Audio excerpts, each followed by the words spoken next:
दोस्तों एक्सेल पे ना कई बार काम करते वक्त हमको एक एरर देखने को मिलता है जिसको हम लोग बोलते हैं डिवाइड बाय जीरो एरर। अगर आप भी एक्सेल यूज़ करते हैं तो आपने भी इस एरर को कहीं ना कहीं ज़रूर देखा होगा और आपके सामने भी आया होगा।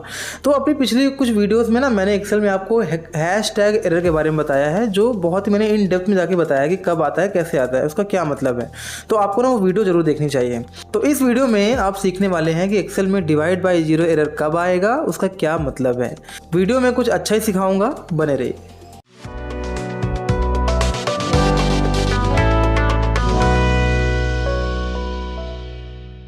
तो यार जैसा कि आपको यहाँ पे नाम से क्लियर हो रहा है कि डिवाइड बाय जीरो एरर। अगर आपने थोड़ी बड़ी मैथ वगैरह पढ़ी हुई है ना बचपन में, तो आपको भी ये चीज़ मालूम होगा कि अगर हम किसी भी नंबर को डिवाइड बाय जीरो करते हैं तो उसका कोई रिजल्ट नहीं आता, उसका आउटपुट वो वॉइड होता है, नल होता है, राइट। जैसे मान लो 10 लिखा हुआ है, अगर हम 10 को डिवाइड बाई 1 करते हैं तो उसका आउटपुट 10 आएगा।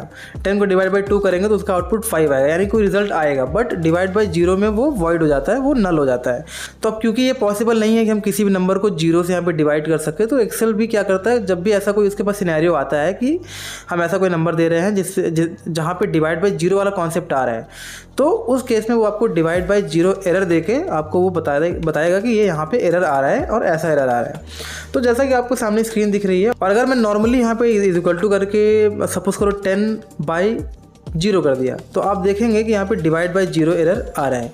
तो ये एरर आपको ये इंडिकेट कर रहा है कि हमने जो है किसी भी नंबर को जीरो से डिवाइड किया हुआ है, इसीलिए एरर आ रहा है। तो अब बेसिकली है क्या कि ये जो एरर है ये किसी भी फॉर्मूले से आ सकता है। कि बस आपको यहाँ पे कॉन्सेप्ट ये समझना है कि अगर ऐसा कोई सिनेरियो बन रहा है जहाँ पे कोई भी संख्या है, अगर वो जीरो से डिवाइड हो रही है, तो वहाँ पे वो एरर आपको देखने मिलेगा। जैसे एग्जांपल के तौर पे अगर मैं आपको यहाँ पे एक छोटा सा फंक्शन लेके बताऊँ कि एवरेज फंक्शन, अगर मैं इज इक्वल टू यहाँ पे एवरेज लगा रहा हूँ, ठीक है। तो एवरेज के बारे में तो आप सबको मालूम ही होगा कि अगर मान लो मेरे पास 10 नंबर दिए गए हैं, तो 10 नंबर को सम करके डिवाइड कर देंगे 10 से, तो वहाँ पे वो एक एवरेज वैल्यू निकल के आ जाएगा।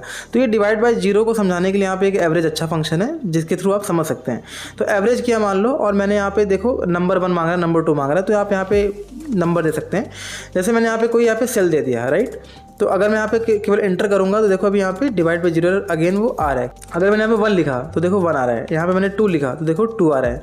बट अगर आप यहाँ पे मान लो कोई नंबर लिखा हुआ है 2 3 और मुझे इसका एवरेज निकालना है, तो इज इक्वल टू एवरेज करेंगे और यहाँ पे पूरा ऐसे नंबर हम तीनों को दे देंगे। तो अब यहाँ पे जब एंटर करेंगे तो हमारे पास एक वैल्यू आएगी 20।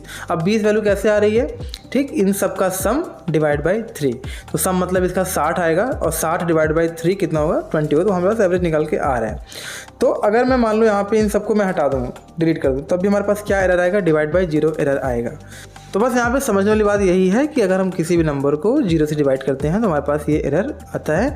आप कभी भी कोई फॉर्मूला यूज़ कर रहे हैं और आपको यहाँ पे ये एरर दिख रहा है, तो आपके दिमाग में ये चीज़ आ जानी चाहिए कि यहाँ पे डिवाइड बाय जीरो वाले कोई कॉन्सेप्ट आया हुआ है, राइट। क्योंकि देखो अगर मैं यहाँ पे 10 डिवाइड बाई 2 करूँगा तो ऑब्वियसली उसका आउटपुट आएगा 5।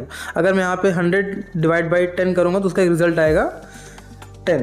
बट अगर मैं यहाँ पे 100/0 कर दूँ, राइट, तो अब यहाँ पे डिवाइड बाय जीरो वाला देखो सीन बन गया ना। तो अब यहाँ पे हमको वो एरर देखने को मिलेगा, डिवाइड बाय जीरो एरर। तो अगर आपने हैशटैग वाली वीडियो नहीं देखी है तो आपको जाकर उसको देखना चाहिए। बहुत इन डेप्थ मैंने वहाँ पे डिस्कस किया है कि वो कब आता है, और वहाँ पे मैंने आपको बताया हुआ कि और कितने प्रकार के एरर्स होते हैं। तो अभी तक के लिए बस इतना ही, मिलते हैं नेक्स्ट वीडियो में।